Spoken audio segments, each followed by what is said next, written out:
Hello, everyone. Today I'm going to share a few thoughts about some of the tricky interview questions that you can get. Job interviews are tough, but fortunately, they kind of follow a script. There's a routine to them. Whether you're applying for a job as a manager, whether it's your very first job, whether it's a very technical job like an engineer, or even something like a teacher or a graphic designer, the content of the question will change, but the type of question really doesn't change, right? The questions are you a good fit for this team? Are you a good worker? Are you competent, right? Do you know your stuff? Do you work well? And do you work well with us? Do you fit our company culture?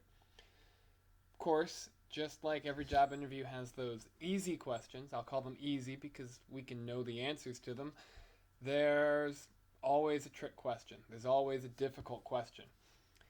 Job seekers need to anticipate the less conventional questions. And that means you should think about these oddball questions in advance. These oddball or curveball questions should not, though, be treated as a challenge. Treat them as an opportunity. They are an opportunity to demonstrate your thought process and to share a little bit of your character, a little bit of your personality, maybe a little bit of your not work self. Most of the time when an employer asks these questions, they don't really care about the answer as much as they care about how you think about the answer. They also want to see that you can give an honest, professional, composed answer in the spur of the moment, which means you should not memorize these responses. Really, you shouldn't memorize anything for a job interview other than maybe the person's name that you're interviewing with or details about the company, maybe. Maybe. Probably not. Interview is a conversation when it's done best. It is a conversation about how you fit with this company. Don't memorize your responses, but do have do go into an interview having prepared. So how do you prepare if you're not going to memorize? Well, prepare a general strategy. You need to think about and mentally prepare for some of those tough questions. Every job interview I've ever had, I get asked some sort of question that starts with, tell us about a time when you have, and then it goes on, asking about whether it's working with a difficult client, difficult member of the public, a difficult coworker, a difficult boss, an unexpected situation, whatever that is, those bad days, those things that give us bad days at work. They don't really want to know the details of it. They want to know how you respond, how you think about your response, how you respond to things in the moment. Which means you know you're going to get asked some of those questions, at least one of those kinds of questions. So you don't want to have your story memorized because the question will be slightly different. It will be worded slightly differently than other times. You can't just have a stock memorized answer. But you can prepare by mentally cataloging your work experiences, right? You can have a list in your head or even write it down, a list that you review before an interview of, oh, these are stories I can go to for examples of when I had a difficulty with a coworker. Here's my go-to example, my go-to story of how I dealt with a difficult boss. Have those catalog be ready for all the different variations of the tell us about a time question. Another question you will get often, and this is the one we're going to talk, or I'll talk more about in the next couple minutes, is the weakness question, right? It's tough. It's the most difficult question you'll get, but you almost can guarantee that you will get that question. It's easy to answer, well, what are your strengths? After all, that's what your resume, that's what your cover letter, that's what your whole job application and the interview process is about. All the things that make you such a strong candidate for the position.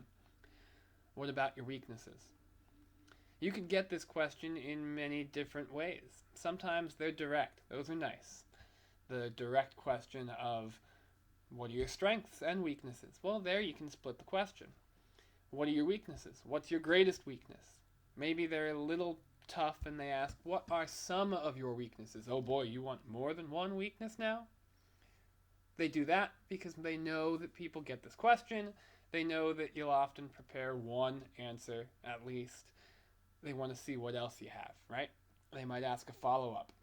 So if you say, here's my weakness, you spell it out, then they'll ask, okay, well, what are you doing, or what have you done to correct it, or what can we do to make sure that's not a problem in this position? So they're still going to, if they want to, find a way to catch you off your feet, to trip you up a little bit.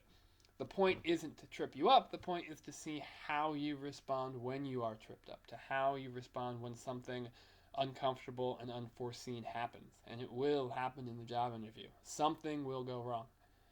Something will be strange, something will be weird, and if you respond to it as yourself, as your professional self, that's how you know you'll get the job, more likely than not. The tricky way, the sneaky way you'll get this question is when when the interviewer perhaps asks something like, if I spoke to your manager, to your previous manager, what would she say you needed to continue working on? See there, it's the same question. It's the same type of thing. It's asking for the same answer, but they're framing it in a way that you have to respond to. They're catching you to make sure you're paying attention, make sure you can think on your feet. So how do you answer that question? Well, first, how do you not answer that question? Don't ignore it. Don't say you have no weaknesses, right? No one wants to hire someone that isn't self-aware. If you think you're perfect, it means you're not self-aware, and nobody wants to hire that person. They want to see how you answer, but they don't want you to joke, right? So don't joke with them and say, "Oh, I saw one person tried to share a secret, right? They tried to say, well, don't tell anyone, keep a secret, but my greatest weakness is kryptonite. That's right, I'm Superman." It's not funny, right? None of you are laughing. And it's not effective. They don't want to see that you can rehearse a joke. The interviewer wants to see that you can answer their question, that you can think about yourself as a professional, which means this is not something where you should get very personal. This is not a time where you need to share your fears, right? Your phobias. They don't need to know that you're claustrophobic or that you're afraid of snakes. They also don't need to know that you continually wake up late and always have to rush to work and have gotten speeding tickets for it, right? You don't want to go too personal. You also don't want to throw off any red flags, but you do want to answer the question. You have to respect the question. So how do you do it? Well, you choose a weakness. Choose a real weakness, a professional workplace weakness, but choose one that you have either defeated or you're in the process of working on. Never give a weakness that you don't have a solution for, right? Otherwise, you're just selling yourself short. For me, my answer to that question is usually something like, I'm too easily distracted by my need to give full answers to requests, right? To email questions. What I've done to work on this, and something I'm continually reminding myself to do, is to try to set specific times of the day to respond to longer emails, to respond to longer requests. If I can answer it in a few words, in one sentence, I'll respond to it as soon as I get it. But if it's something that I need to look something up for, I'll put it aside. I'll get back to it that day, but I'll have an hour in the morning and maybe an hour or two in the afternoon where I set my schedule as these are times I'm going to respond to queries, to respond from requests from coworkers, from members of the public, from clients, or from supervisors, unless it's marked in an urgent kind of capacity. That way, the work that I am doing, the projects I'm working on, aren't interrupted. You will also get trick questions. Trick questions work just like that weakness question. They are designed to give you the opportunity to show how you think, on your feet, and also to be able to share a little bit about yourself, to share a little bit about your character. These questions, unfortunately, we can't just go over because they will be different for every different kind of position. Now, within each position, there will be kind of common questions, right? There will be common trick questions for engineers, common trick questions for bus drivers, common trick questions for teachers, and for teachers of different subjects. As an English teacher, one question that we are often asked in job interviews is, oh, well, what's your favorite book? Or who's your favorite author? Those are easy questions, right? For favorite author, I can just say Nathaniel Hawthorne. For favorite book, I can say Across the River and Into the Trees by Ernest Hemingway.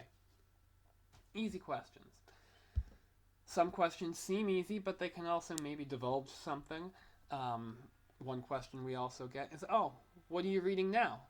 Well, I'm reading several different things right now, but I have to name one when I answer that question.